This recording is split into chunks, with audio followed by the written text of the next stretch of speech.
I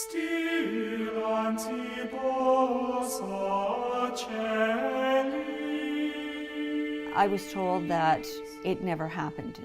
I learned about how thousands of Ukrainians and other Europeans were unjustly imprisoned, not because of any wrong they had done, but only because of who they were, where they had come from. These sites are spread all across our country, from Nanaimo, British Columbia to Amherst, Nova Scotia. This large displacement of Ukrainian Canadians from 1914 to 1920 affected our community for decades. 106 of them in the internment camp operations did go mentally insane. And I think it would be a very difficult thing for anybody to be stuck in that situation and not have some play on, am I ever going to be free again? Imagine spending a 12-hour day in the forest cleaning brush now, in the summer, mosquitoes, in the winter, when your clothes get wet, and there you are coming back to a camp that's barely insulated. It's really something that this story is finally coming out, and it's still having a hard time coming out. It was so well hidden. How do you take people's hopes and dreams and the courage to come to a new country and then do that? It is a story ultimately that is one that we need to remember. It has to be told and retold to our children and our children's children, because it is a story of rights. And we need to tell that story so that other generations will be in effect responsible for carrying on the idea that unless we are prepared to defend those rights, we may very well suffer the same fate.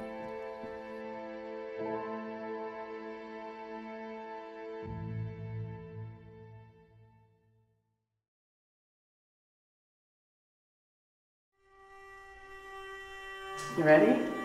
I don't even know how to begin. Do you remember the first time of being physically abusive? No. Would you be able to describe the kinds of abuse that there was?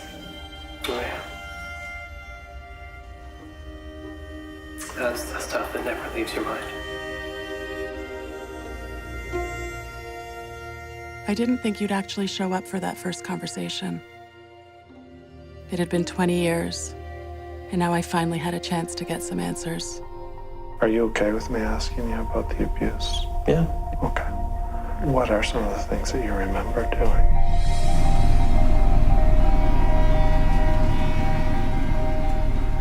I do remember you crying and saying you were sorry. At the time, I remember thinking, well, if you're sorry, stop.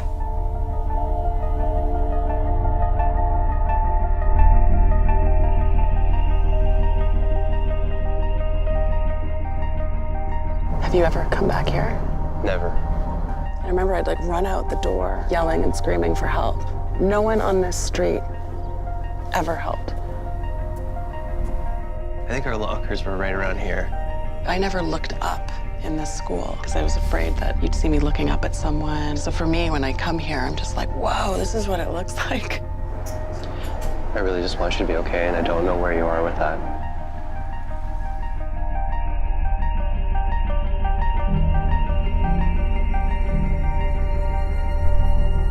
Do you think Steve is getting what you're talking about? I do, yeah. You were terrified of me. You thought you were gonna die. I feel like for the first time ever that I'm healing. What I've learned the most is that we really need to be talking about this in a public way.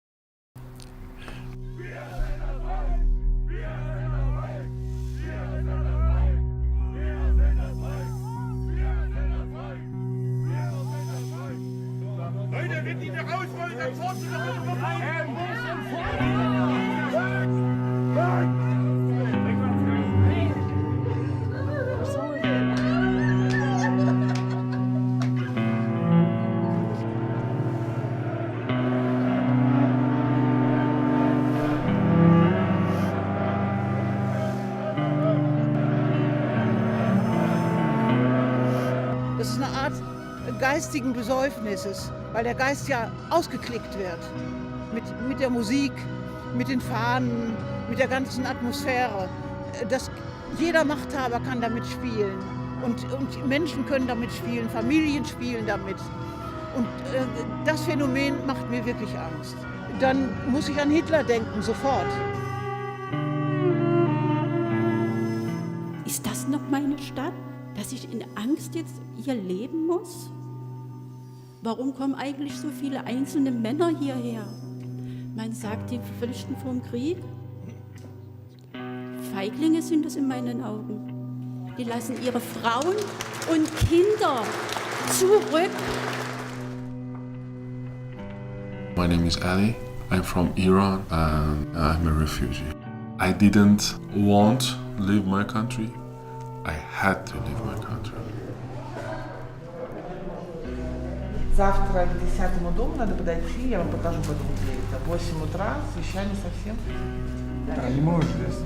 А? Здесь оставаться. Ну здесь нет, где он говорил, это метод научного, куда компьютер сказал, куда мы едем. Да не страшно.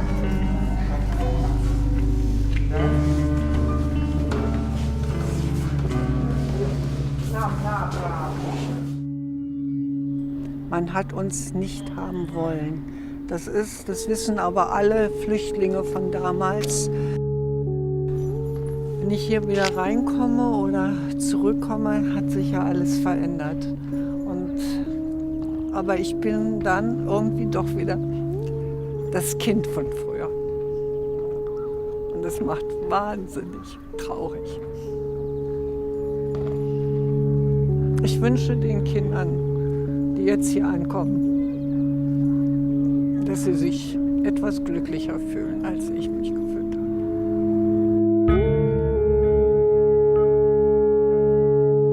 Ringsum brannten die Häuser und von oben, da kam alles geflogen, die Ziegelsteine und Dachbalken und alles. Man konnte sich gar nicht auf den Beinen halten. Und dann habe ich eben gedacht, das ist der Weltuntergang. Hilft uns denn keiner? Sowas kann man doch nicht zulassen. Und ich kann mir vorstellen, dass heute auch die Menschen so denken. Hilft uns denn keiner? Das kann man doch nicht zulassen. Das wird heute jeder denken. Später wurden Hunderttausende Dresdner selbst zu Flüchtlingen, die die zerstörte Stadt verlassen mussten. Und so gibt es in nahezu jeder Familie in Dresden auch eine familiäre Erinnerung an Flucht, an Migration, an Erfahrungen von Fremdheit und von Heimat verlieren müssen.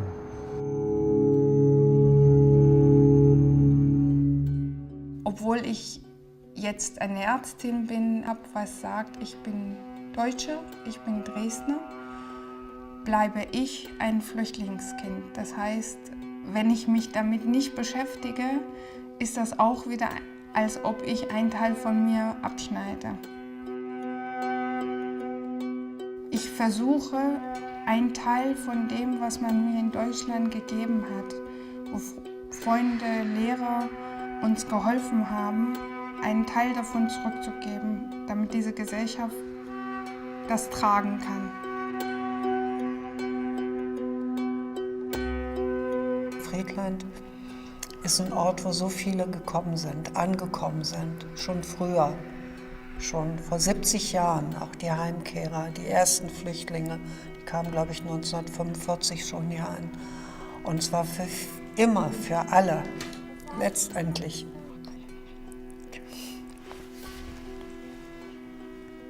Ein Ort der Hoffnung.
My name is Dorota Mowodyńska-Kuncel and I'm the coordinator of the Human Library in Wrocław.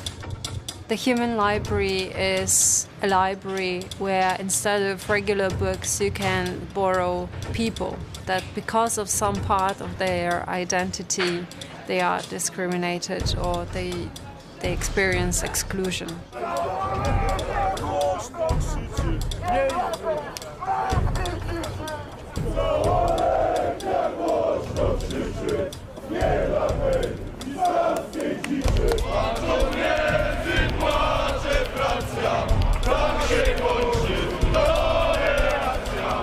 I think now working with the Human Library and other projects that are directed to increase the acceptance for diversity and human rights, it's a very difficult situation now in Poland with the demonstrations on the streets that are clearly xenophobic.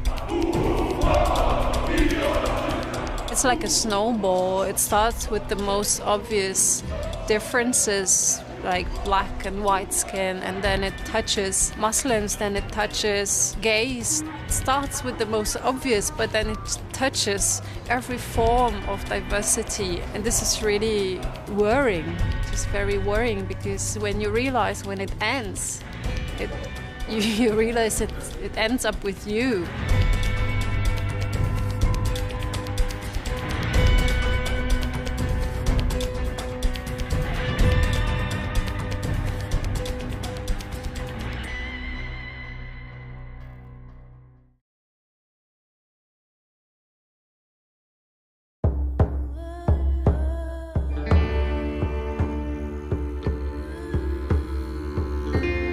If you really believe in your own voice, if you really believe in your own past, if you really believe in your own future, if you really believe,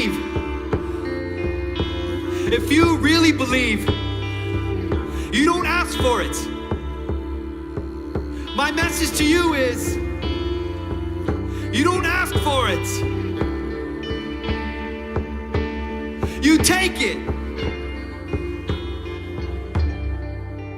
I would like for the truth of how this country came to be fully understood by every single person who lives here.